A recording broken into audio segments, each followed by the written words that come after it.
Més vigilància al mar per frenar infraccions i protegir els espais naturals de la Costa Brava. Els agents rurals han intensificat els controls a les Illes Medes, al Cap de Creus i al litoral de l'Empordà, especialment ara a l'estiu.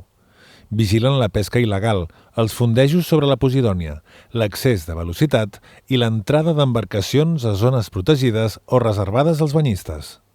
L'any passat van fer gairebé 4.000 actuacions i una part important dels incompliments els cometen navegants que asseguren desconèixer la normativa. En l'àmbit marí hi ha un cert desconeixement, sobretot hi ha la impressió que a mar no hi ha normes, que la gent entengui que a mar també hi ha velocitats, hi ha zones on es pot navegar, zones que no, distàncies que s'han de deixar a costa, distància amb d'altres embarcacions, i la gent, quan surt a mar, una mica sembla que se n'oblidi, no?, que hi ha regulacions. Durant els controls, els agents informen, inspeccionen les captures i quan detecten infraccions també sancionen.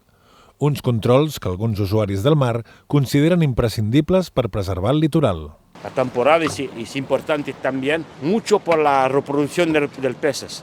Y si quiero hacer pesca, se necesita de conocer la temporada de reproducción, la límite de la captura, la taja de la captura y todo.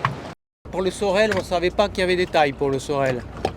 Pour les bars et tout ça, oui, mais bon, pour le sorel, on ne savait pas. C'est 20 cm pour le sorel, donc on l'a bien noté. La réglementation, des fois, c'est un petit peu compliqué. En France, ça change beaucoup aussi maintenant.